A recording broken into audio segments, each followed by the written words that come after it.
ద్రౌపది వస్త్రాపహరణము. ధర్మరాజు ద్రౌపదిని పందెములో ఓడిపోయిన పిదప ద్రౌపదీదేవిని తోడుకొని రమ్మని దుర్యోధనుడు భటుడిని పంపిస్తాడు.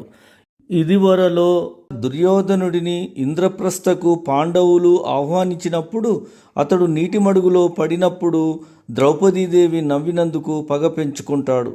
అట్లు మాయాజూదములో ధర్మరాజుతో ఆడించి ద్రౌపదిని కూడా పందెములో పెట్టిపిస్తాడు.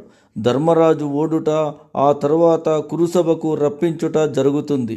అన్న దుర్యోధనుడి ఆజ్ఞానుసారము దుశ్శాసనుడు ద్రౌపదీదేవిని కురులు పట్టుకొని ఈడ్చుకొని వస్తాడు. తదుపరి ఆమె వస్త్రాలను తొలగించడం చేస్తాడు. అప్పుడు ద్రౌపదీదేవి కృష్ణ భగవానుని ప్రార్థింపగా ఒక వస్త్రమును తొలగించుచుండగా మరొక వస్త్రము వచ్చి శరీరమును కప్పుచుండగా దుశ్శాసనుడు అలసిపోయి కూర్చుండిపోతాడు.